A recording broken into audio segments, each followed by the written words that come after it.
Hail the tribe of the internet. I am Mortis, and this is Stillwater, another horror visual novel, apparently, because it seems like I developed a taste for these kind of games. I don't really know anything about the game, really.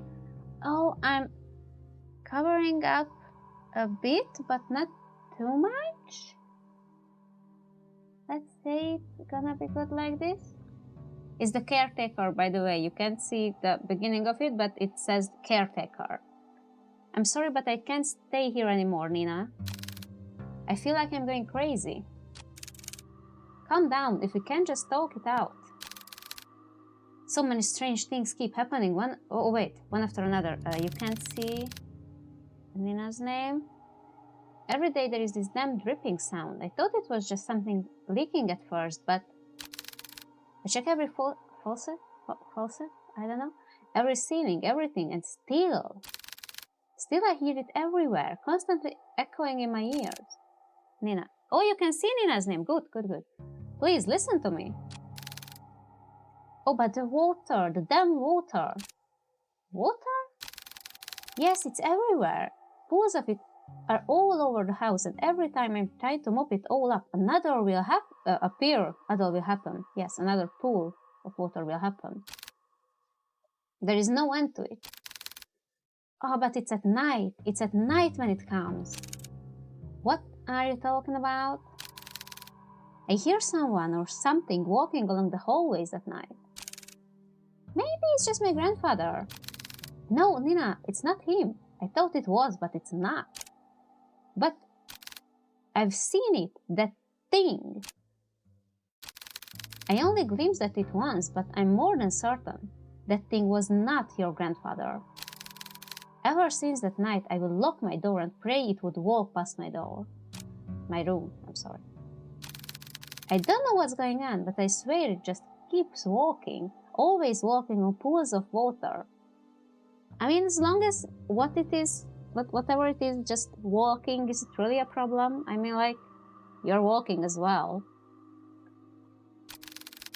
Sometimes I hear them randomly. Their steps are erratic and faint, but I can still hear them.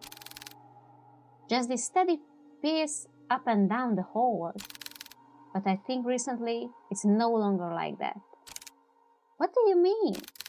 Every morning I follow to see where the wet footprints lead. It walks towards something, more clearly than before. It would walk down the halls, climb the stairs and turn corners. All of it I would follow. Eventually, the trail would come to a stop. And it would all stop right by your grandfather's room. Are you sure it's not Grandpa? His room? If this is some sick joke to scare me away, then please stop. It's not a joke, Nina. I meant when I said that there is something wicked going on in this house. That can be true. I know this is a lot, but you have to believe me. I can't stay here any longer. I'm sorry, Nina. It's okay. I understand. You're crazy. Thank you for taking care of my grandfather up until now. And I'm sorry for all the stress I've caused you. I'll be sure to pay you right away as soon as I... Nina, listen to me. I don't know what's happening around here, but... The woman on the phone cautiously looks around, turning her head constantly back and forth, looking over her shoulder to find if any others listening in. She grips the phone so close to her ear in a vice-like grip before speaking again in a hushed tone. Something terrible is lurking in the house. I don't know what it is, but please, as soon as you get back, take your grandfather and just leave this place. Leave? I can't just leave everything behind. We have nowhere else to go. Then why are you not here? You are somewhere. Please, Nina, this place is not safe. The rumors, they are true. The curse is real. My family is not cursed. But Nina, at this rate, you and your family will... Enough! A pause. Cold and sharp tenseness strains the as both women, exhausted and stressed beyond their comfort, tried to stifle their growing frustration towards one another. Neither yielding to the other's thoughts, only leaving anger and hurt to fester through the silence. After what feels like a suffocating stillness, Nina finally sighs heavily and responds bluntly to the caretaker. Don't ask me why I'm doing visual novels when I can't read, but you know, I'm trying anyway, I guess.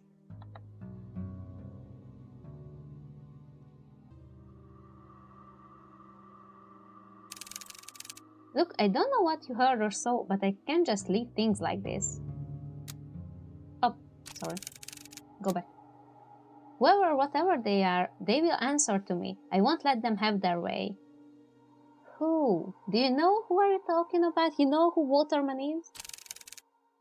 Aquaman. I don't have time wasting my energy on these stupid cars. So if you can't help me, then so be it. I will find a way. Nina! My grandfather is all I have left. He's all I have left. Then why are you... Why not... Why not you are the one who is taking care of him? I mean, you just said you can't leave this place and your grandpa is the only one you have left. Like, why are you not here then?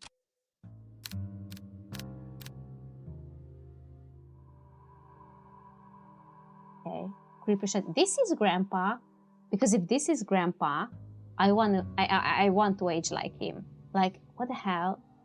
He seems to be so young. Sorry again. Diner, 7 a.m.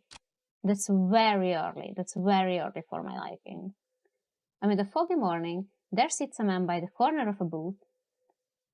He drinks black coffee and, depending on his mood, occasionally orders a donut. Donuts! I love donuts. And today, it was just black coffee, then it's a sad day. It's a sad day to be alive. Hugo, why do you not have a nose? Where is your nose? What's happened? I swear, I've never seen that amount of paperwork in my life, a freaking mountain worth of it. You're a valuable member for our team, Hugo. My foot. I'm starting to believe that I was bamboozled into joining their agency. Hugo Laurent, age 30, takes a good look at his cup of joe and chugs it all in one sitting. He then continues to grumble to himself about last night's grueling work at the office. I really need to find a different job. As he contemplates his poor life choices, he looks out towards the early mist. There was something inherently terrifying about the fog to him, how it engulfs everything and nothing.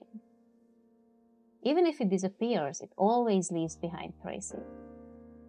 Proof of it remaining. Even in a quiet little town like this, I can't even run from my fate, I guess. That's your notebook? Wow, it's massive. Hugo finally stares at the compiled newspaper clipping he put together. Some of them from recent events, but mainly all were past headlines of missing person cases. No matter how many times I see this, it's still just as hard to look at. Fixating case after case, he can't help but remind himself that there is a reason for all of this. An all too personal reason. Seeing strange things come with a price. Are you seeing things? Are you high? In the end, I'm the one doing this to myself. Sounds rough. Mind if I join? Korea? I'm appreciating this how to pronounce things. An annoyingly familiar voice interrupts his train of thought. He slowly looks up to see the one responsible, although reluctantly. Wow! Hi. Good morning, Hugo. Hugo scowls and turns away from him. He then gathers the files and shoves it back into the binder. Meanwhile, the tall man takes this as an initiative and sits at the opposite end of the booth. He greets the waitress, passing by and orders himself the hefty body breakfast special with an extra plate. As usual, the waitress is happy to oblige and goes back to the counter to relay his order. The man then looks back at Hugo. He sees the empty cup and the now jumbled newspaper clippings, all the while Hugo is trying to ignore him.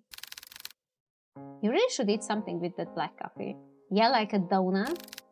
Not ordering any donuts today? Yeah! See, he knows. I'm fine, Noah. Hi, Noah. I'm just not in the mood, okay? Not even a little. There is a momentary silence between them before Noah disturbs it once more. Well, too bad for you. I ordered a big breakfast for the two of us. Two? What even is this? What is it? Coffee, I get it. Eggs and bacon and pancake. And the thing, sausage? Maybe sausage? But what is this? Ketchup? Okay, but what is this? As if the world could grace Noah with an even more perfect punchline, the food arrives. Can you tell me what are you eating? Why the hell did you order for the two of us? Just eat what you want to eat, don't worry about me. Wow. I'm not even willing to try this. Right, Hugo? Are you even listening to me? Come on, we both know that if you don't eat now, who knows when you will, and I'm not about to let you faint again. So open wide. Noah de Leon, age 27, a natural-born charmer, that's what we call a charmer, is also the only person in the world who lovingly threatens him to eat every day. Okay. With a pensive look, Hugo finally gives in and eats the generous spoonful without further complaint.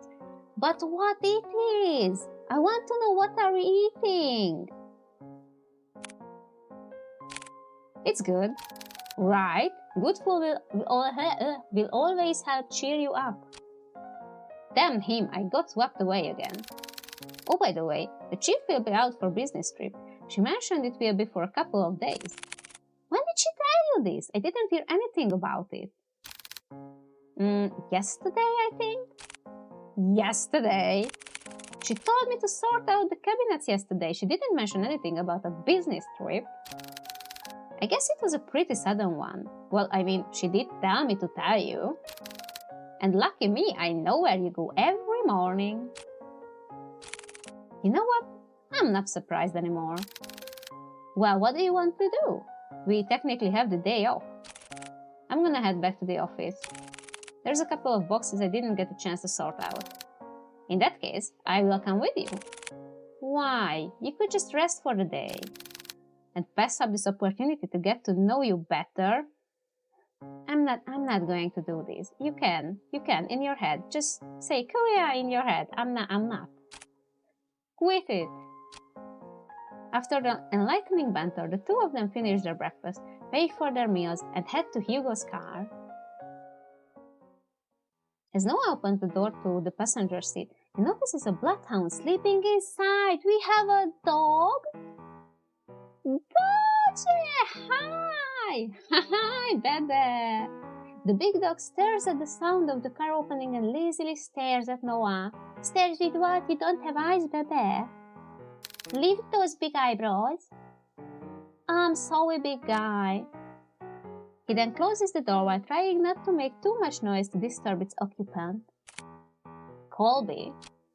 At this, he opened his eyes. He opened his beautiful eyes. Look at him, pretty boy. Hey, baby. At the sound of his name, his heavy-lidded eyes slowly peek to see who calls for him. Daddy. Daddy calls. Your daddy calls. It is his one and only partner, his human. Or your dad.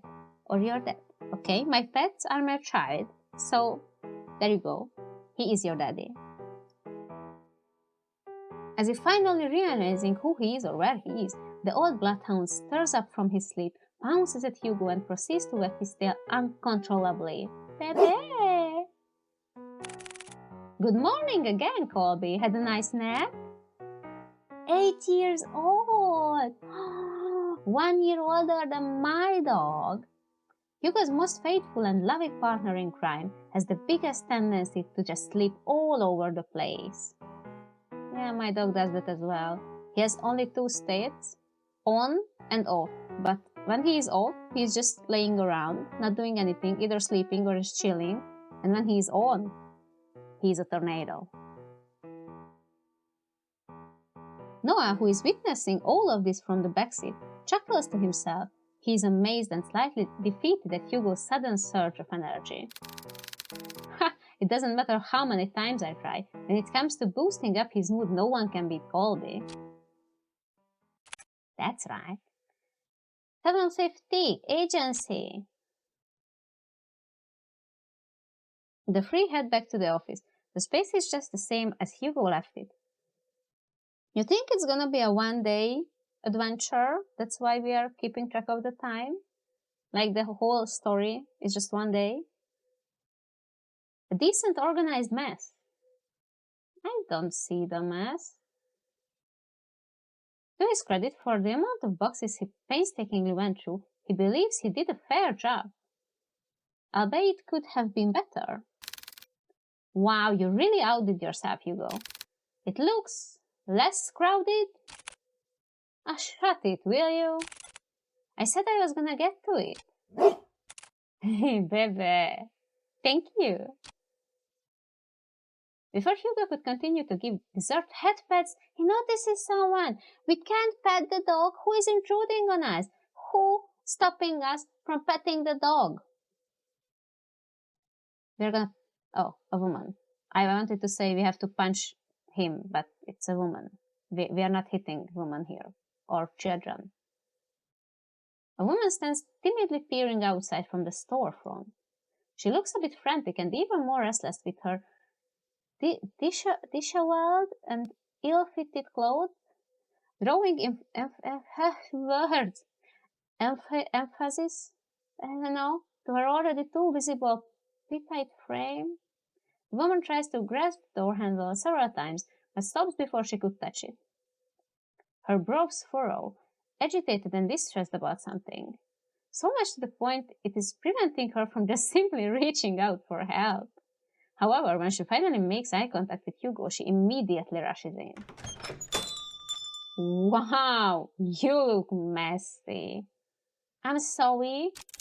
I know that the closed sign is up, but I saw you come in and I... Are you alright, miss? I need your help. My grandfather, Oh, you are Nina? Before she can continue explaining, Noah swiftly cuts in front of Hugo and intervenes in an all too practiced manner.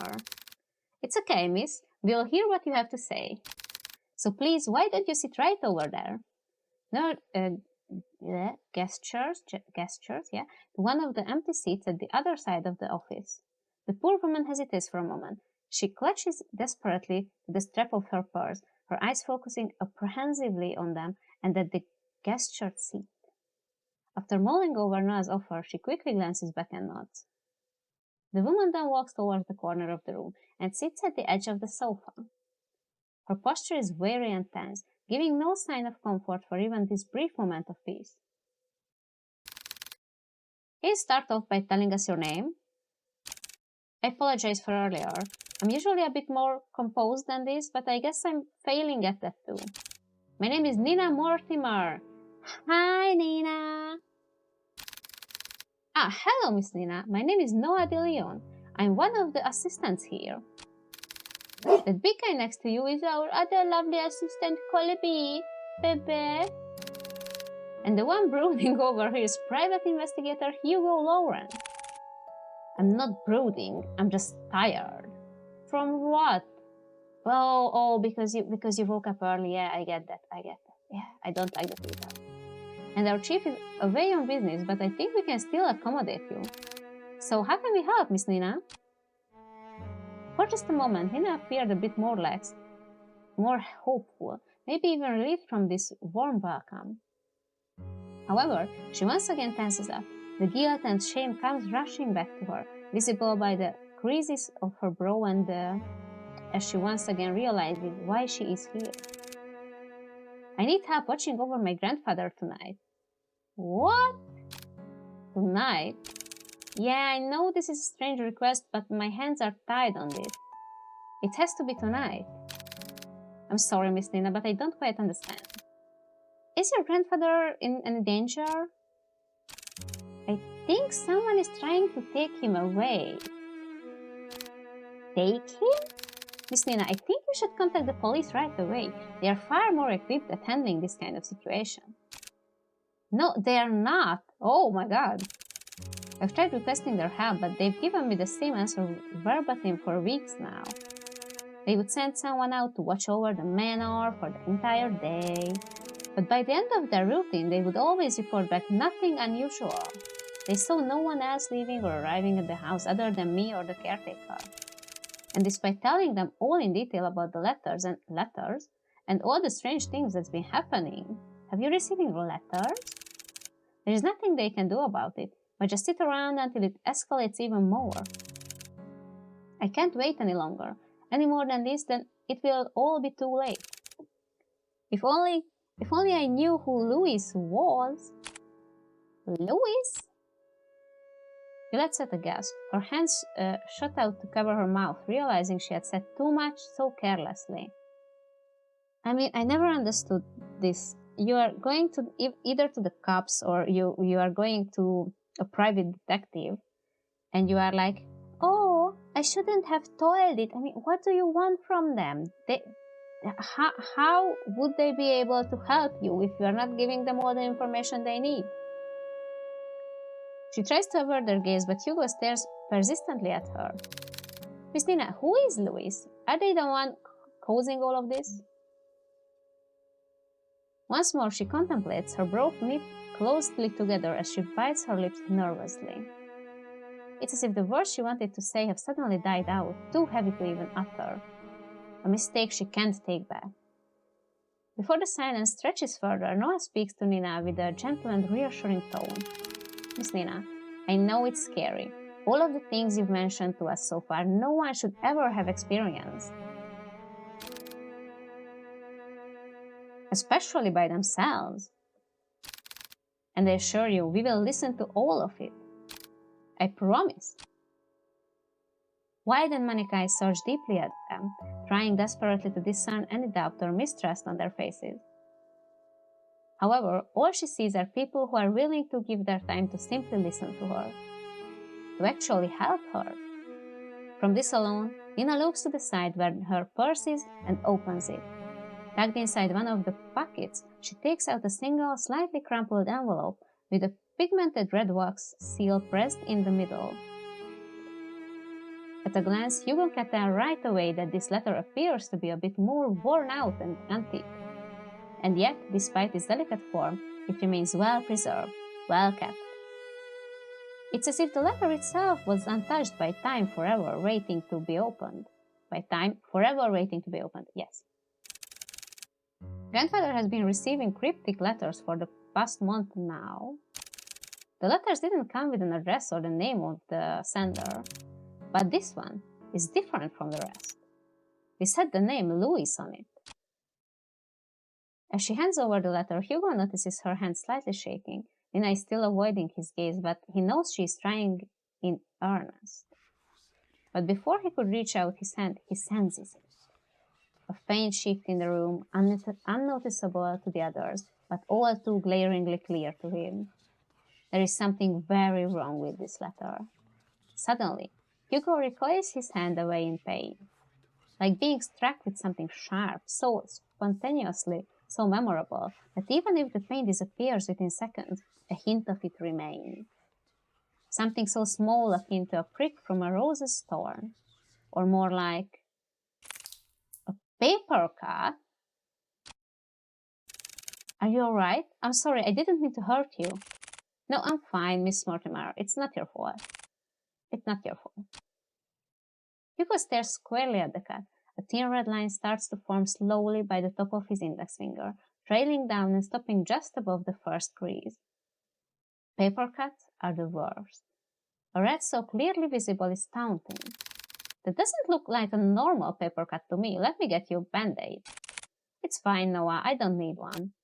But Really, it's fine, it doesn't even hurt that much.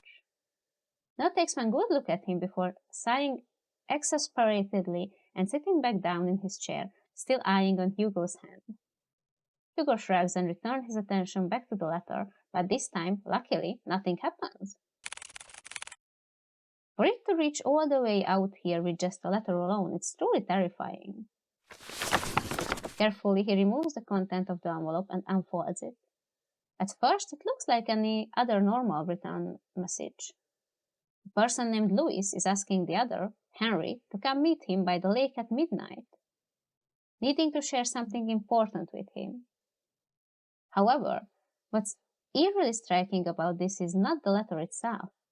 Peering at the bottom of the page, a message scrawled unlike the rest stands visibly out to Hugo. A message that shouldn't be there. Remember our promise, Henry. When did you receive this letter? Yesterday? And your grandfather? Where is he right now? He's currently back at the house with the caretaker. I promised them I wouldn't be out for too long. I made an agreement with them, you see. Oh, what sort of agreement? The caretaker we have now agreed to watch over my grandfather, but only during the day. Before nightfall, they would leave exactly at the same time. Before nightfall? I wanted to believe that this whole thing was an elaborate scheme to scare my family away. I know this sounds crazy, but at one point I thought everyone was in on it. The mail carriers, the officers, the caretakers, everyone had a hand at making our family suffer. But this one was different. Up until now, I've never heard of anyone by that name. Not a relative or family friend. But they clearly know who grandfather is. If I don't do something about it, I will lose him too. Just by uttering the words alone, Nina begins to break down. The stress, the anxiety, the fatigue, all of it was finally catching up to her. Her body hunches forward, her hands pressed close to her eyes as she tries to cover the stream of tears running down her face. As an act of comfort, Colby sits closer to Nina while Noah fetches tissues for her. Bestest boy! You can always count on the bestest boys. Hugo, on the other hand, is puzzled. You said this whole thing has been going on for the past month, but something doesn't add up. And before nightfall, I think there is more to this she is not admitting. Whatever happened with the letter, I am more than certain. Certain that whoever or whatever Louis is, they are coming for blood. Reject it. Take it. Can I reject it? If I reject it, then it's just, that's it. The game is over and done. No, we're taking it. Do you want more tissues? We'll do it. We'll take on your case. For a moment, everything goes still. Their eyes and attention are solely directed at Hugo, whose eyes have a certain glint to them, now unwavering and more determined than ever. Before anyone else speaks, Nina stands up, wipes away any stray tears from her face, and walks up to him. You will take it? Hugo simply nods. Thank you. You don't know how much this means to me. We are glad to help, Miss. Nina, please, just call me Nina. Well, Nina, we will do our best. Nina smiles at Hugo and Noah in gratitude. Her eyes renew with a faint gleam, a hope that maybe things will change for her and her family for the better. However, before heading out, Nina reaches into her bag once more. She takes out a small piece of paper and a pen and hastily starts jotting down something. I best be on my way now. I will let grandfather know ahead of time you will be coming. Church Street. Also, this is my address. I'll be sure to greet you all when you arrive. And thank you again, truly. He politely bows to them and walks out of the office, already reaching into her purse for her car keys. Hugo watches from his desk as she goes to open the driver's seat. Nina looks back at the office window and takes one last look at Hugo. She waves slightly at him before finally pulling out of the parking lot and driving off. Once out of sight, Hugo turns to look at his cluttered desk. Still messy, but presentable. I guess I have to sort this out later. Again. Ah, 5:30 p.m.? That's before nightfall, right? From the ongoing downpour to the quiet hums of the car, they sit in silence. Still miles off their destination, Hugo constantly checks the rear-view mirror to see any passing car.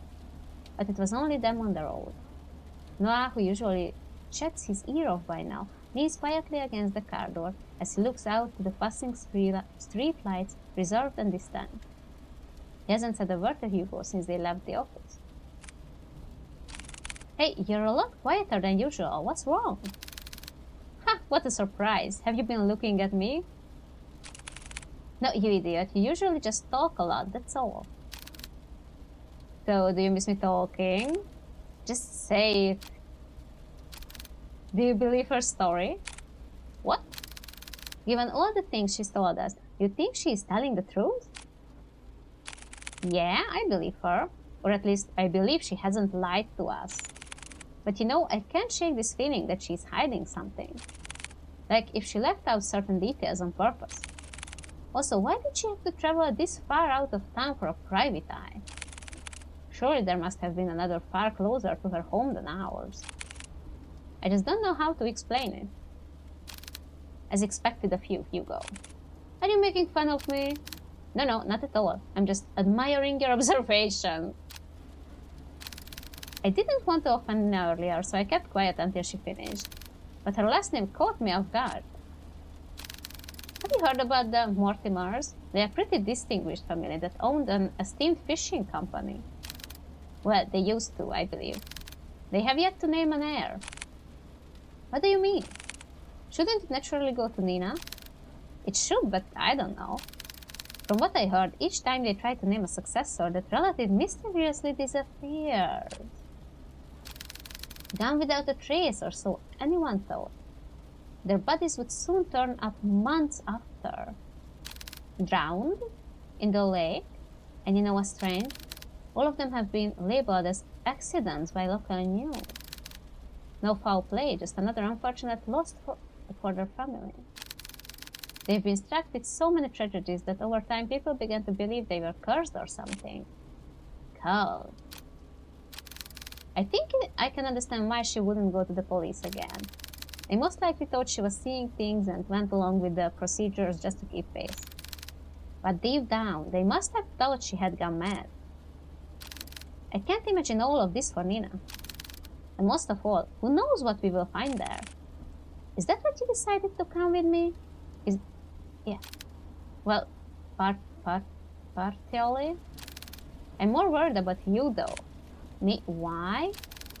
Think of it this way. I'm the appointed driver. When you decide to do some pretty reckless shit, I'll be there to drive you to the local hospital. Thank you. Thank you. Everyone needs a friend like you. Besides, 2 is better than 1. Exactly. I was fine with Colby coming with me. Oh. Well, have you heard that 3 is better than 2? Oh, poor dog. I hope he's gonna be okay. Mortimer State, 6 p.m. We can't let the dog die, okay? Or get hurt. Passing through countless dirt roads and steep cliffs, the estate can finally be seen beyond the evergreen. Nestled away from prying eyes, it stands tall, magnificent, and classy.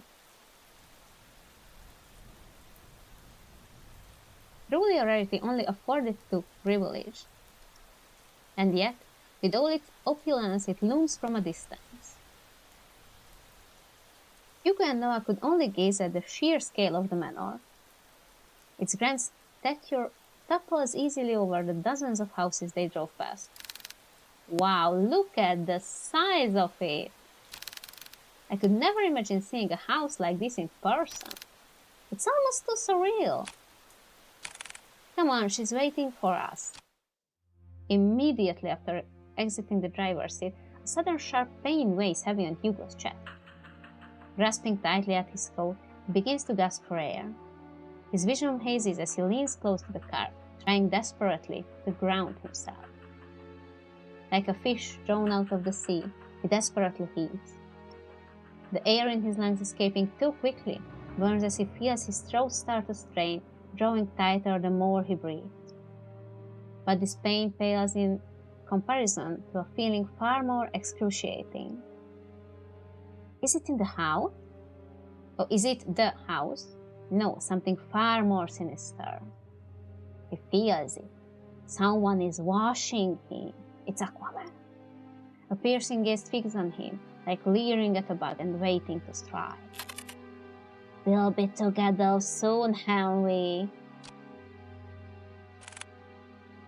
Oh, what the hell? Also who? Damn it already? I need to hurry or else. Hey, are you alright? No calls out to him, snapping him out of his fixated trance. Dodger! Kobe nudges his head against Hugo, whining with concern over his partner's well-being. Did you hear that just now? Hear what? That voice. It was so close to my ear. Is everything alright? Oh, I'm fine. Don't mind me. I'm just a bit winded out from the trip. That's all. I would be happy to make you tea at the very least. If it's no trouble. No, not at all. It's the least I can do. Once again, the subtle uneasiness from Nina's surface. But before Hugo could get a chance to look further into it, she walked off towards the front porch without saying another word. And my cat can't take half an hour without interrupting one of my videos. Is that right? Is that right, mister? Are you sure you're alright? You sounded like you were choking earlier. I said I'm fine. Besides, we're already here. We can back out now. Listen to me. I think you should... No abruptly cuts his lecture short as he notices Nina stopping by the front door. She stands by the door silently, contemplating something. It's just like before, but this time she seems even more anxious. Whatever unease she tried to mask earlier became more apparent the minute they walked closer to the front door. I haven't been quite honest with you, detective. Just like before, as if carefully choosing her next words, she decided that in this situation words are not enough. You will see for yourself what I mean. And with that, Nina enters the house, leaving the three to follow behind. You are not very useful. Hugo is about to enter through the foyer when he feels a tug on his arm. Don't forget what I told you. If something happens, let me know right away. What, you are just going to wait in the car, or what? What? I hope if you're staying in the car, you keep, I don't remember your name, dog, I'm sorry. The bestest boy with you. Keep him safe. You will be the first to know. And with that, Noah releases his grip on Hugo. They proceed to head in, not knowing what awaits them beyond the door. Greeting with a brightly lit hallway, Hugo notes immediately that the interior is just as grand. Adorned with floral accents and antique furnishings, the house itself exudes the word elegant. A classic and rustic charm, with the walls and floorings made from the finest wood. Hugo couldn't help but gape when he walked in. However, he notices something even more distinct than the splendor. Behind the seemingly perfect veneer, an unsettling air breathes throughout the house, leaving no room for doubt that the inside is far more terrifying than the outside.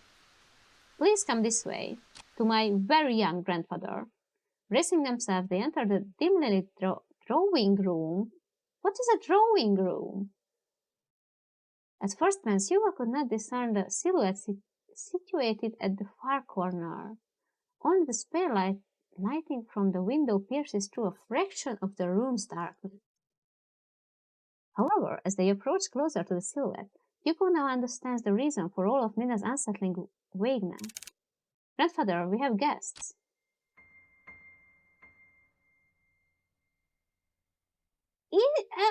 Is this a grandpa? Sitting on the armchair is a very young man. Yes, yeah, that's what I'm talking about.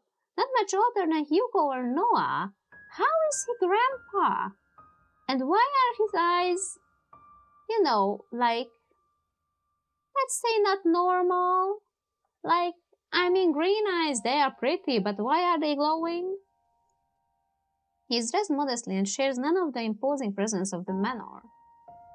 No, rather such luxury does not even remotely reflect on the man before them at all. It's as if the flow of time had stopped only for him, while the rest had continued changing drastically without him. Eh? Just like the latter, timeless, delicate, and jarringly out of place. Staring only at the window, the young man sits there dazed with little acknowledgement of the people around him. Still motionless, like a doll. Grandpa, these are the people I spoke of. This is Detective Laurent and his two assistants, Colby and Noah. Yeah, Colby, the dog. I'm sorry. I'm trying to remember that. Colby, the good boy. They're going to help us. Even after introducing them to the head of the Mortimer estate, Hugo and Noah could not help but feel unnerved. The man before them is supposed to be frail and older than any of them, and yet here he remains forever unchanging, forever young.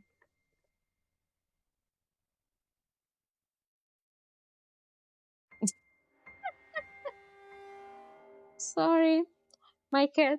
My cat wanted to jump down from my lap. Oh, I'm sorry. Wait, this one. Yes. So my cat wanted to jump down from my lap because, you know, about 5 to 10 minutes is enough for him to feel loved, I think.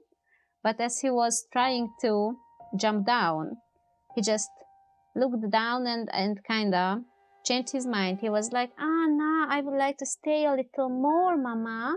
I would like to stay a little more. So he is just sitting on my other leg now because he's annoying. He's very annoying. Yeah, sorry. We've come a long way, so I'll be making some tea. Do you want some, Grandpa? How are you still alive, Grandpa? Are you even eating anything? Would you also like some, Grandpa? He does not reply back, nor does he glances at Nina or anyone else in the room. Only fixates his gaze on the rain, nothing else. I'll be sure to make a cup for you too. How is he still alive? She then timidly gestures to Hugo and Noah back to the foyer. Bearing more questions, the two follow Nina outside. But before they leave the drawing room, what is a drawing room? Hugo takes one last look at the young man. There is an all too familiar air about Henry Mortimer. His eyes, they are similar to his own, like you mean green. Whatever he must be longing for, Hugo knows it will never end well. Nina, that man, yes, he's my grandfather, the one I asked you all to watch over. I know this is hard to believe, but Nina draws something out from her pocket. It's an old picture of a handsome man with slicked back hair wearing the finest of suits. Now is the time when my cat actually jumped down from my lap. He's not an easy one, he's needy and indecisive, but we love him anyway. The gentleman in the picture has a different air to him, one of wealth and power, none of which reflects at all on the current Henry Mortimer. It's almost as if looking at two different people. This isn't much to go by, but believe me, they are the same person. Then why does he look so young? It happened a few nights ago, he got younger. It was on my way to get a cup of water when I heard a loud thud coming from my grandfather's room. I was worried that something fell over, so I went to go check. When I opened the door, I found him collapsed on the ground. I rushed to help him up, but when I did, he looked so different. He wore the same clothes that my grandpa wore that night. And his face, I recognized his face. He looked younger. So many things were rushing through my head at the moment, and yet I knew that he felt familiar to me. What? I know it sounds bizarre the more I talk about it, but that's what happened. That's when our Aquaman, low-budget Aquaman, reached his room. That was also the same night I found that letter. It was next to him, already open.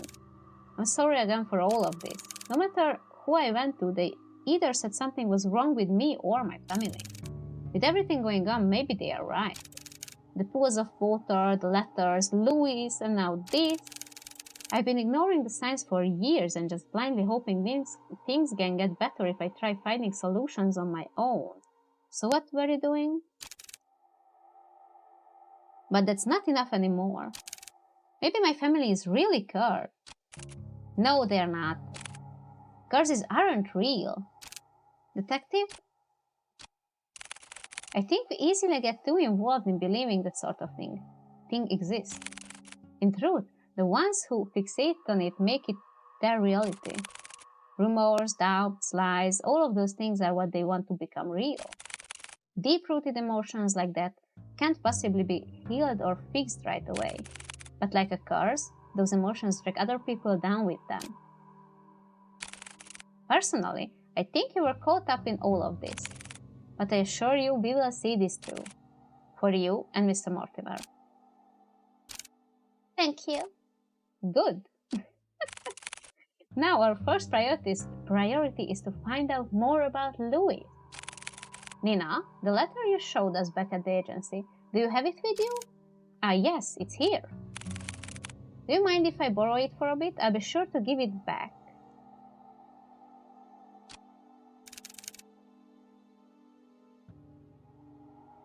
Of course, but what are you going to do with it? I've searched everything on that letter and I still couldn't come up with clues.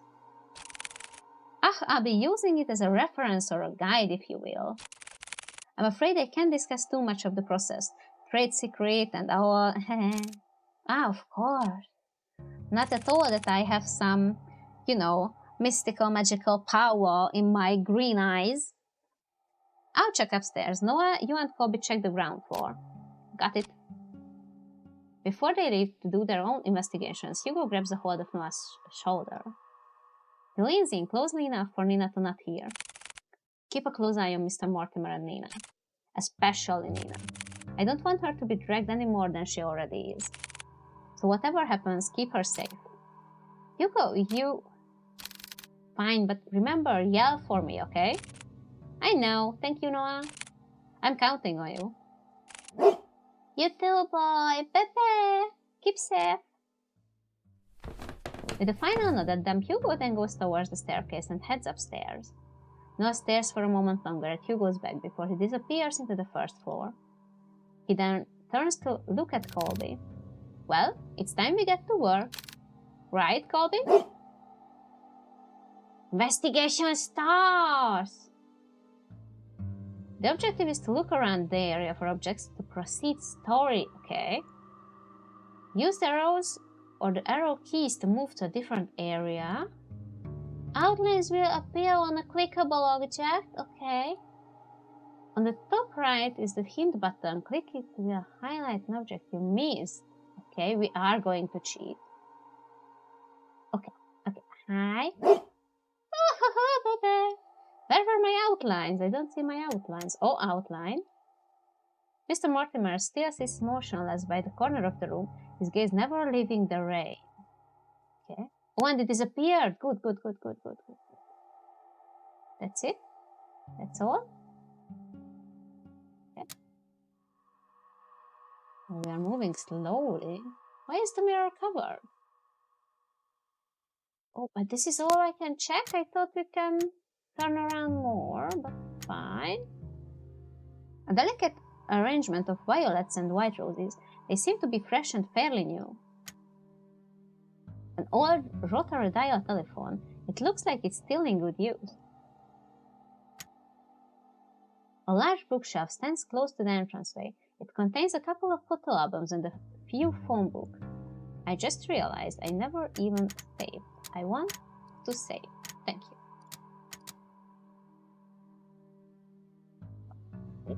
That's everything. So what am I doing now? Oh! Frames decorating the walls are covered in white sheet, veiled with a thin lining of dust on top of each one. Wow, there are so many paintings covering the walls. I thought it was a mirror. Are there more like this all over the house? Yeah, my grandfather commissioned many back in the day, but sadly he doesn't do that anymore. Nina, I can't help but notice the paintings are covered. How come? Is that why we are calling that a drawing room? They are actually drawing in it? Because it's cool, I would like a drawing room. I did that. I covered them up for my grandfather's sake. For his sake? Yeah, he was pretty obsessed with them, you see. There were times when he would mutter to himself and would just stare at the paintings for days on end. It worried me so much that I had to cover them all. Since then, he hasn't stared at any of them. He just sits quietly looking outside. Because that's way better. I see. About the paintings, I also noticed they all have a similar theme. They are all covered. How did you notice it? They all had water in them. I know this isn't a coincidence since you've told us before, but if there's anything you know, anything at all, then please tell me. Noah, can I ask you a question first? Sure, go ahead. Do you believe in mermaids? Mermaids. Of all things? Sure. Mermaid? I don't suppose I do. Why? Casting her gaze to the floor, Nina anxiously fidgets and tightly clasps her hands together. She then briefly sighs and continues. Well, there is this story, or rather more like a fairy tale, that my family has passed down. A fairy tale? Yeah, well, it feels like one to me. It was about a fisherman who fell in love with a mermaid. Every day and night he would go out by the shore to gaze at her beauty, but one day she vanished, leaving him confused and heartbroken. Determined, he would sail many seas for a chance to see her again. Sailing from coast to coast, new lands beyond and back, he would go. Not long after, fortune followed him all through his journey and made him one of the wealthiest and most highly respected in his village. However, despite all the wealth he gained through his travels, he never found the mermaid again. She would only be a dream, nothing more. And that's the end of the story. It doesn't end happily, but I guess there was a lesson behind all of it. So your ancestor is not a mermaid, because that would have been dope. I just never understood it. You can learn a lot from this story. Even though I never could, you can.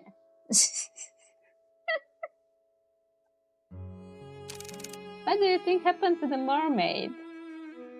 It's practically a fish in an ocean. She swam away. I know it's an exaggeration, and yet I can't help but wonder. It's hard to say, I just feel bad for both of them. To be honest with you, I'm not a fan of sad endings. If it were me, I would wish the fisherman and the mermaid could see each other again. Or at least, that's what I think. Even if they weren't meant to be with each other? Yeah, I think so at least. I wouldn't want to imagine going through a journey all by myself. It's hard being alone.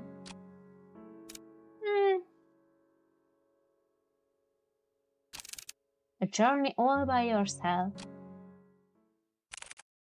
Mortimer Estate, 11:40. Ooh! After searching vigorously through each of the rooms, he knew his findings would eventually lead him here. Can I investigate here as well? That is it. Oh, this is it. Hugo walks towards the nearest lampshade and switches it on. Dimly illuminated, he sees the extent of how lavish this part of the house is. From the customized window drapes to the vintage furnishings, everything here exudes the extravagant.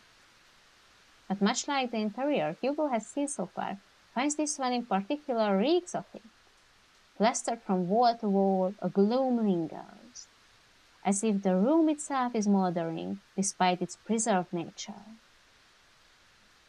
Yes! We're going to start here. An old photo of a lost time, a sweet summertime memory of a little girl with her beloved grandfather. Aww, Blippi! Atop the fireplace, unblemished and unmarked by time, hangs a curious and familiar painting of a beautiful woman floating on water. Our mermaid girl? Scattered pieces of paper, all forgotten, lie waiting on the cold floor. Heavily edged markings are found scrawled all over the papers. And what's written on them? You not want to we won't read it. A leather-bound journal rests on the edge of the table. Its pages are torn out so haphazardly that the binding itself is starting to fall out. But what's it about? A pristine pearl white tea set sits patiently by, untouched and unused for quite some time. But why are we not checking what is written on the notes and in the book? Classic wooden chest lies at the foot of the canopy bed.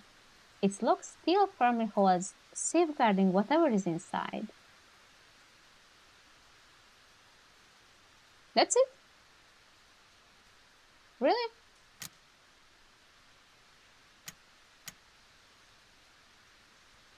A meticulously organized set of academic books, ranging from non-fiction to geography, are all on display. However, hidden away behind a vast collection are some children's fairy tales, all carefully kept. I need to hurry. I don't want to stay here for too long. Why? What? He searches and still there is no sign of Louis. Well, what were you searching? To Hugo, even if there is a fragment, a singular threat to that person, to their real selves, could find them. But there is nothing. Were we searching the books? What are you searching? Not one thing pertaining to him. It's as if the thought of Louis barely exists at all. What's going on? I clearly sensed the presence from before, but it's gone again. Damn it, I wish I had more time. No, calm down. It has to be here. I just need to focus. Ponders again, retracing every step and every little detail, hoping that he overlooked something. Yet all he knows is that the one tangible thing that connects him, that tethers so closely to this place, and most of all to Henry, is the letter. Words of promise, of love, all delicately etched onto a page, but tainted with a powerful and dark emotion that has been festering for too long. Tainted. From the very start of all of this, Hugo believed that whoever Louis was, they were the ones responsible. He thought he could find them and convince them to stop their haunting for good. To bring them peace and to move on. However, that isn't the case anymore. The unnatural force that binds everyone so closely together in this family is not the cause of an angry spirit. No, it's something far more devious than that. As he takes the letter out from the envelope, he notices a change within. Bearing no foreboding threat at the bottom of the page, it looks just like a regular letter, or rather, what it once was. A sad and tragic love. If you can't come, then I understand. Things have gotten more complicated with your mother ever since she found out about us, right? Okay. I'm sorry, Henry, for everything. It hurts to see you so torn up like this. I would never hurt you or drag you along with me. If this is to be our farewell, then can I ask you one last favor? Could you keep my locket? I know this is selfish of me, but I would like for you to have it. I would be happy to know it's safe with you. My heart will forever be yours, Henry. With love always, Louis. So this was the true letter? A small warmth emanates from the paper, wrapping closely around his fingers, quiet and soothing. The fragment Hugo was searching for. Louis, I'm sorry. You were also a victim in all of this too. Please, if you can hear me, I need your help. Without warning, the sound of a click can be heard across the bedroom, as if something unlocked itself. Hugo turns his head towards the sound and sees the chest. Unlike the other furniture, its dark and rustic features have not been maintained well. Left to rot on its own, poor chest. Suddenly, he stops at the sound of a voice, a sweet voice whispering to him, beckoning him towards the fireplace. Come here, my dear, sweet boy. I don't want to go to the painting. I don't want to go to the painting. No, stay focused, no. I won't let it get to me, no. Preparing himself, he heads towards the chest and opens it. Inside, scrambled together are bunches of notebooks and small trinkets. Hugo continues to rummage through when he stumbles across an old newspaper article. Young man found dead by the lake. But which one? An unidentified young man was found on the morning of that date, 3 days prior to his death, according to police. What? Unidentified young man was found on something morning, 3 days prior to his death.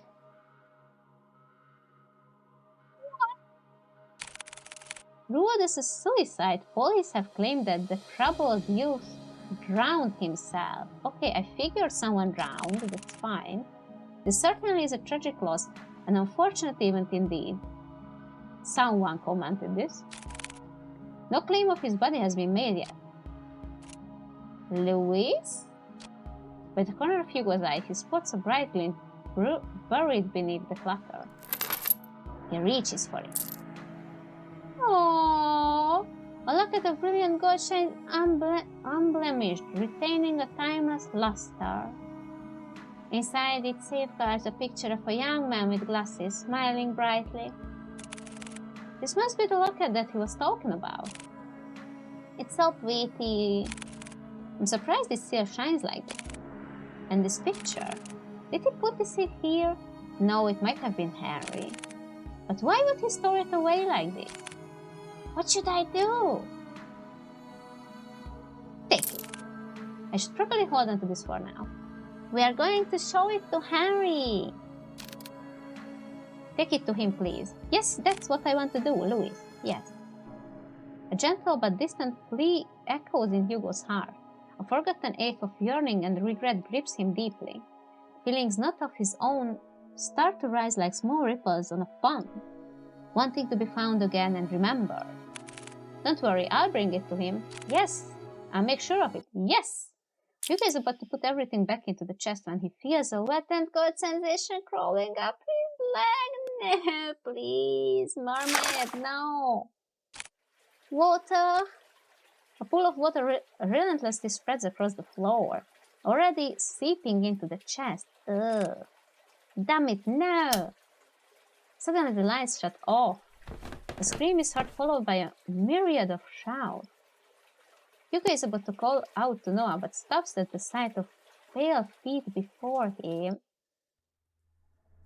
Why are we looking at the feet? Look up, please. Looming over him stands a tall and ominous figure, so tall that you can only see his legs. His face is shrouded in complete darkness, devoid of any human emotion. It appears as a young man, but Hugo knows that it's far from it. Nah, this very thing is trying to imitate a human form, trying to be human. Hugo could only stare back. I don't like to stare at feet, please, can you show me anything else? Paralyzed with fear, he is forced to watch the horror as it slowly creeps towards him. Yes, his feet is horror. It's just like before, the sensation of someone staring at him from within.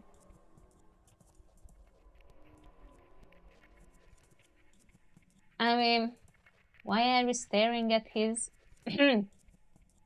Yeah, but this time it's drawing nearer, itching ever so closely. The words to call out to Kobe or Noah failed to reach out. Lodged in his throat, he struggles in pain. Can we look a bit upper, please? Go a bit further up? With his breathing shallow, he tries to force his body to move. And then it stopped. Looking down at Hugo, filled with nothing but malice and contempt. It speaks. It can speak.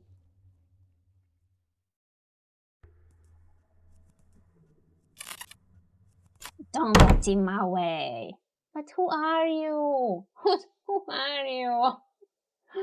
All of a sudden, the door to the bedroom slams shut and the entity disappears. The tension from his body finally releases its agonizing grip and he gasps desperately for air. His vision blurs and his breathing is haggard. He staggers towards the door. Air is swimming, the room is full of water. He yanks at the handle several times, but it's tightly jammed. Fuck! Noah, Kobe! Help! Help! To this dismay, he is only greeted with silence at the other end of the door. Damn it! From a distance, he faintly hears the sound of Colby's relentless barking as it gets further away from the house. Hugo rushes towards the window. He tries to pry it open, but just like the door, a heavy force prevents him from doing so, like being underwater. His movements slow and drawn out, as if being dragged down by that thing. Frantically looking around the room, he spots a nearby chair. Without a moment sooner, Hugo grabs the chair and starts to strike the window. Bit by bit, the window cracks get larger with each blow, splitting of smaller pieces. What the hell is this thing made out of? Still trying to catch his breath, he musters all the strength he has left for a final blow. Damn you, just break already! It broke! Clearing out the remaining glass shards, Hugo peers his head out to see any railing he can grab or hold of. Well, you just jump. However, he discovers that the wall adjacent is covered in ivy. Despite how heavy the rain has drastically become, he reaches out for it, grabbing a handful of the vines, carefully climbing out the window, gripping tightly and making sure he doesn't lose his footing. Yet, to his luck, the patch of vines he clutches start to tear away from the wall. Out of desperation, he struggles to find his grip on another but fails when his hand slips out of reach. Clamoring wildly as he loses grip on the ivy, he crash lands down onto a thicket of bushes. Air forced out of him, he heaves uncontrollably, trying to even out his breathing. But even that is laborious. I don't know. An immense pain spreads across not only his back, but his entire body. God, I'm getting too old for this. Although his body screams out in pain, he forces himself up. There is still time, I can do this, I have to do this. With staggering feet and haggard breathing, he makes his way to the place where it all started. To the lake, where this tragedy starts and ends. Shouldn't we bring Grandpa? Younger version of Grandpa with the strangely green eyes? No? Finally, entering through the park, Hugo calls out to Colby and Noah. Colby, Noah, where are you? He hears faintly the sound of barking and echoes of people yelling in the distance. He rushes towards the echoes, guiding him through the downpour. With his heart racing and blood rushing to his head, he finds his way to the lake. Drawing closer, he sees Nina giving chase to her grandfather. Unfortunately, she doesn't get too far as Noah stops her. Grandpa, stop! Grandpa! Oh, Grandpa made us a favor and came out here already. Let me go, my grandpa, he's... No, Nina, it's dangerous. You will get hurt too. I don't care. I don't want to lose anyone anymore. How many of your family members died and how? Please, I would like to know. It's at that instant Hugo trudges against the water, pursuing in Nina's stead. Hugo? No, don't! Please voice deaf to his ears. Not even the whines and worries cries of his partner could make him turn back. No, we are going there. We are saving Grandpa. We are saving Grandpa's, well, ex-lover thingy. Determined, he forges ahead. Near the deep end of the lake, he sees Henry Mortimer gazing directly at the abyss. He looks even more frail and disheveled than before. I do not know. I'm sorry. It's as if all the life he's lived up until this point has begun to fray.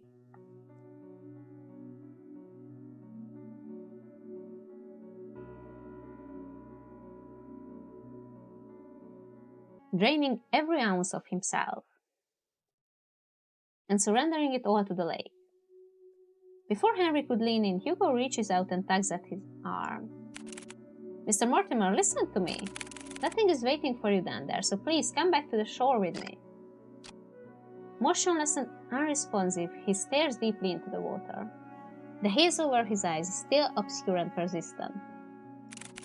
There are so many things we cannot afford to lose in our lives. And you're one of them. I mean, why, though?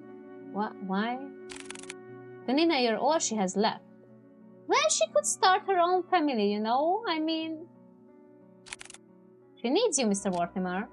Hugo felt it. A slight jolt from Henry's arms, as if stirred by the mention of Nina. He slowly turns to face Hugo. Nina. However, just as cruel and violent as the storm, Henry jerks back, wrenching his arm away from Hugo's hold on him. No, all of this is my fault. If only I got to Louis sooner, then none of this would have happened. He was waiting for me, was patient with me, and yet for all the things he's done, I chose my family over him. He's gone because I didn't pick him. Well, you can't really blame yourself for that. I mean, I understand that it's not easy to choose between your family and your lover, but you shouldn't. I mean, you shouldn't have gotten into this situation. I mean, it's more of your family's fault than yours, honestly. Henry backs further away from the shoreline.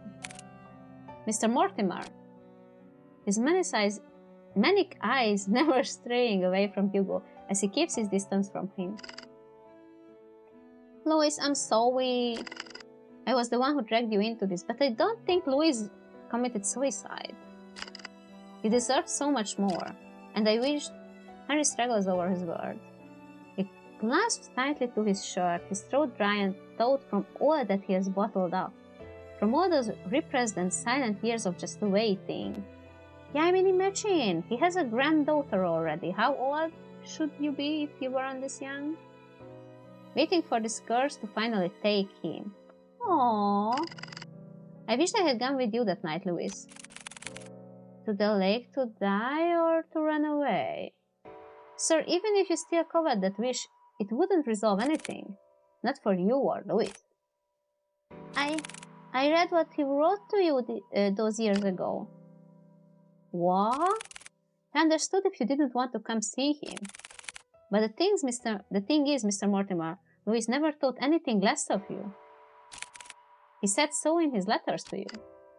What? His letter? For the longest time I wanted to believe he hated me for that, resented me for that choice. Or at least I thought it was easier for me to think that way. How long has it been since I talked about him? It's been too long, sir. But that's why you don't have to shoulder all of that pain by yourself anymore. We can talk about it. About you and Louis. All of it together. Hugo extends not only his hand to him, but a promise. A promise that Henry had yearned for so long. A way to forgive himself. He hesitates at first. What fool believes in a deserved forgiveness? Such a thing doesn't exist. Why? And yet, despite everything, Hugo still reaches out to him. To a stranger. Maybe he can be forgiven. Just as he was about to reach out for Hugo, a hand slithers around Henry's instead. No! Well, you are not pretty. Its arms unnaturally contoured around him while its head perches on his shoulder. Are you Louis, though? Are you Louis, though? I don't think you are. This thing. This Louis is no longer pretending to be human. Is it Louis, though? With piercing cold green eyes, it glares directly at Hugo, mocking him, cursing him, wishing nothing but despair. We can be saved. We can be forgiven. There is only one true way out of this. No. I will share with you the most happiest of endings. No. Hey, he disappears into the... Oh, sorry. Before Hugo could reach out for Henry's hand, he disappears into the water. Mr. Mortimer! Without hearing the anguished cries and desperate pleas, Hugo dives after him. Into the abyss. What? Yes, question marks. That's how I feel right now.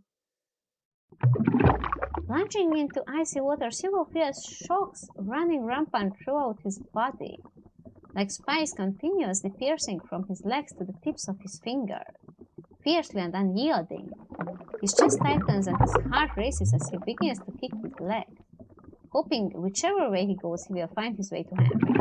Swimming deeper and deeper in, he sees faintly a figure slowly descending into the darkness.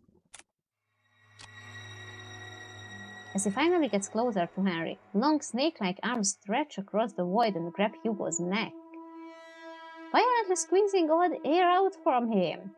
Can we die, actually? I start to worry. He tries desperately to wrench its hands away. But with each struggle, Hugo's movements begin to weigh heavier and heavier. Louis, where are you, Louis? It's looking for Louis? Digging deep into his coat's pocket, he grasped tightly in his hand the locket that Henry kept and had long forgotten, holding it out as it shines ever so brightly in the dark. Ah, there you are! It releases its grip on Hugo and instead reaches out for the locket. Taking this as a chance, he drops the chains and kicks with all his might to grab Henry's arm. With his heart and body screaming in pain, he swims desperately to the surface. Almost there. I just have to. As the light from the surface begins to blur, Hugo makes one last attempt to reach for it. With his limbs worn out and his energy spent, this is all he can do. Before he loses his consciousness, he notices a figure swimming towards them. Noah for the rescue? Getting closer and closer! And then everything fades to black. Noah for the rescue? Drifting along with what feels like an endless sea, Hugo courses through wave after wave, not knowing where he is going or caring for that matter. All he knows is that he is very, very tired. How long has it been since he had a good night's rest? Oh, it's been too long. Maybe I should take that rest now. I would like that so much. I agree that you deserve it, but not here. What? I'm sorry for startling you. I just wanted to see you one last time before I go. Louis? You've done so much for me and Henry. I can't thank you enough. No worries. Okay, but who is cheapest Aquaman? That's not Louis? That's a Louis wannabe? I want to thank you too for watching over me. And also, I want to apologize for my remarks from before. I really thought that I had things figured out once I found you, but you know how that turned out for me. Hehe. It's alright, really. After all this time, I didn't think anyone could hear me. Especially Henry. Louise. I was worried about him for a long time. He always wanted to keep me away from his personal struggles. To keep me safe from them. But I was too stubborn for my own good. You were killed, I know. Honestly, I don't regret it. Any of it. Even if I could no longer reach out to Henry. Fate weaved its thread back to you. Our tangent connecting us once more to this very moment. And for that, I am forever grateful to you, Hugo. You're welcome, Louise. From a far off distance, Hugo hears a voice crying out to him, beckoning for him to return. Well, they are waiting for you. Okay, but were you killed or you really committed suicide? That's an important question. I guess they really are, huh? Take care always, Hugo. You too, Louise. Lake, thank you. With his eyes closed and his senses still returning, he feels the constant tugs and licks of a certain bloodhound. Besties boy! Whining as he tries to wake up his partner, his daddy. Hugo! He also hears another familiar voice, too annoyingly close for comfort. Eyes shut right open, he jerks up. Confused, Hugo looks around before he coughs up the remaining water in his lungs. Are you alright? Noah starts to pat his back while Colby continues to whine over Hugo. Besties boy. What happened? Where is Mr. Mortimer? He's safe, so is Nina. They're both okay. The police and the ambulance should be arriving soon. Ah, I thought they are here already. Thank goodness. Isn't there more you have to say to me? Instead of thank goodness? I swear you don't listen to a damn word I say. I'm sorry, Noah. Exhausted, he lets out a sigh. He then continues to pat Hugo's back aggressively when someone approaches them. Detective Laurent? Oh, Nina! There's someone I wanted to meet. Real Grandpa? Old Grandpa? Hi, Grandpa. Behind her stands an elderly man. Grandpa the Real. Frail in stature, he timidly looks to the side pensively as he ponders to himself. Although his youth has long faded, his eyes are what catches Hugo's attention. Still green? They are no longer a piercing and vicious green. Oh. Only eyes just like Nina's. Hello, Mr. Mortimer. Detective. I never got the chance to say goodbye to him. I did. I always thought about it every day. What if Louis lived on in this world? What if he stayed a little longer with me? It's because of that constant mindset I dragged everyone down. And they kept hurting not only me, but Nina especially. I was the one who kept hurting her. The one to blame for all of this. I mean, you can't really blame yourself for that. You lived with this guilt for a long, long time. And you can't blame yourself for feeling bad about your lover being killed or committing suicide, whichever, dying, so. But you, someone that I've never met, still went out of your way to save me, not knowing my burdens or my faults. I mean, your granddaughter went out of her way to save you. Thank you. Thank Nina, please. Hugo reaches out to Henry and smiles brightly at him. It's my pleasure, sir. Hi! Hi! But before he lets go, Henry tugs at Hugo's hands one last time. That wasn't my hand.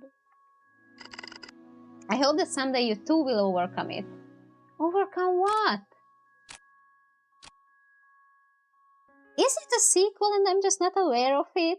That's why I'm not understanding anything? The next day.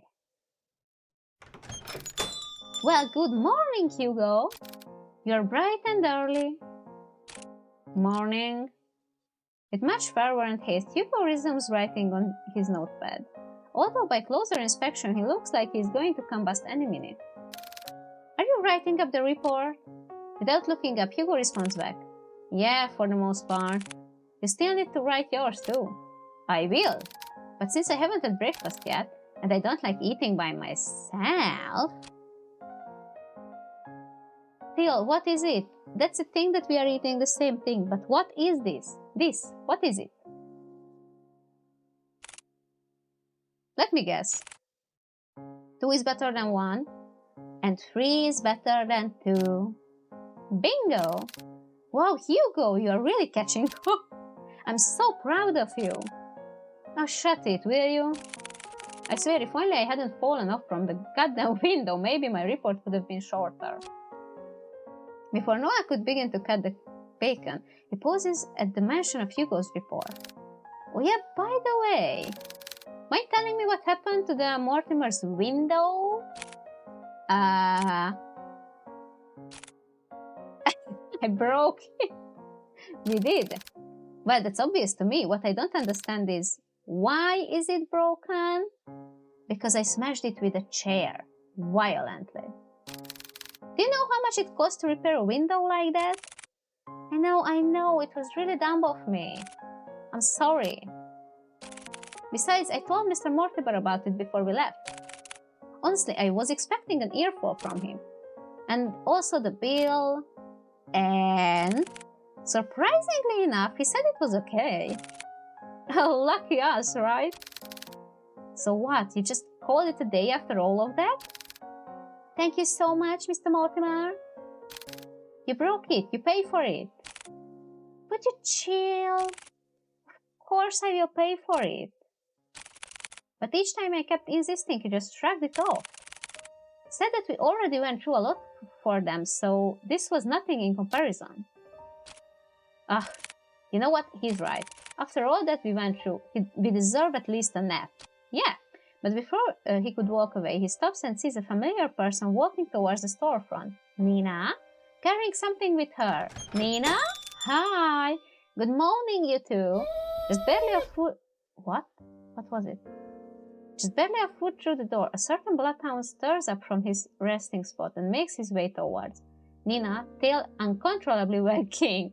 That was his sound. Hi. Good morning to you, Colby. Nina scratches behind one of Colby's ears, making his right foot unconsciously move on its own. I want to pet the dog as well, please. Scratching an invisible but desirable spot for him. Good morning, Miss Nina. Morning? What brings you here this time around? Is everything alright with your grandfather? Yeah, he's doing pretty well, actually. Even better than before. We talked so much last night, I hardly slept at all. But honestly, it's been a while since I last spoke to him so freely like that. I hardly felt tired at all. That's wonderful to hear. Oh, but there is something else I wanted to ask the both of you for. To put it bluntly, I need your help. If you two aren't busy, I would like some company eating these. Inside the clear plastic bag are a stack of 2 boxes placed on top of one another. She opens the box on top and reveals a colorful array of neatly decorated donuts, all lined up perfectly.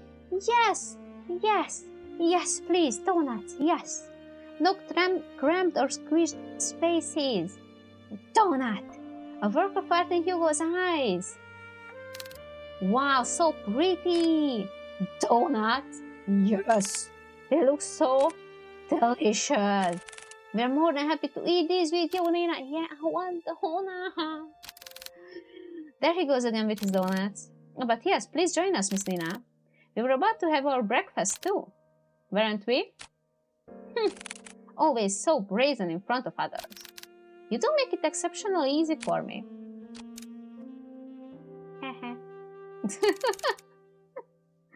You both have such great chemistry with each other.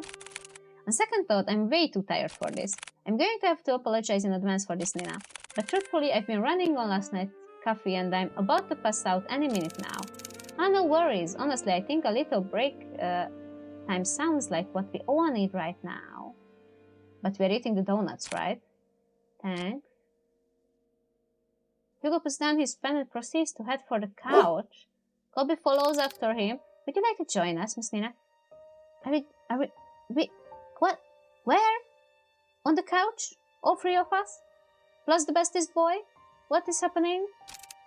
I would love to. What is happening? I guess we save this for later then. No, no, no, no, you can't do that. You can't do that. You cannot do that. You brought the donut? You brought the donuts, we're eating the donuts. There is no way you place donuts in front of me and we're not eating it. No, no, no, no, no, no later. Now, sit down, eat it. I'm waiting. I'm gonna wait for it. Go ahead. Yes, please do. No, no, no. If you choose to sleep, then you are sleeping, but we are eating the donuts, alright? Come on now, it's nap time. Noah sighs heavily before setting down the food on his desk. Also the food, you leave out the food. What's wrong with you? He then gestures Nina towards the sofa, in which she happily takes his offer and joins them.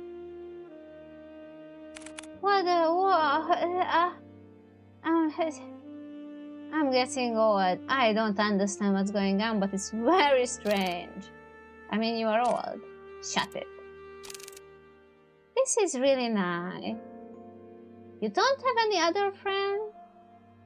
What is going on? How is this napping? This looks so uncomfortable. What is going on? Why? What? Why? Good boy, Colby. Come. Yes, Colby. Colby at least is a good boy. Nina quietly coos at him and begins to scratch at the back of Colby's ears once more. Hugo leans a little closer to his voice above whisper, but close enough for Noah to only hear him. You know, I'm glad that you came along yesterday. Oh, what's this? Are you getting chummy with me now? Call it chummy or whatever, but I really mean it. If you hadn't saved us back there. Look, I told you before, I'll be there whenever you get yourself into reckless shit. Besides, didn't you say this was nap time? Get some rest, you deserve it. How can you nap like that? What you do? A calming silence fills the room as they bask under the morning glow. No big parties or celebrations. Just each other's company and sharing this small reward, small and warm comfort. Good then. Thank you. What just happened? Oh my god. Okay, apparently I looked it up and this game has 4 endings plus 1 ending epilogue. So I guess we got the epilogue and the good ending, so I'm fine with that. On first try, we are very good. Also, this game is free. I would put the link in the description, but as I'm a small channel, YouTube won't let me because I don't know YouTube stuff. So I'm gonna put it in the comments so you can check it out for yourself. I don't really understand what happened. I mean, I get that Grandpa had a lover, but they couldn't be together because his family was homophobic and he had to choose, which sucks. I don't know if Louis was actually... I mean, he actually committed suicide by the lake, or something happened to him, or someone killed him. I don't know. And I also don't understand why would Louis kill the heirs of the family?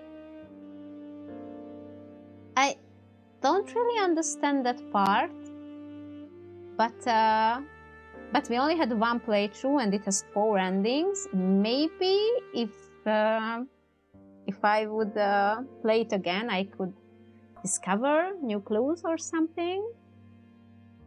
So yeah, I'm happy with the good ending though. We did good.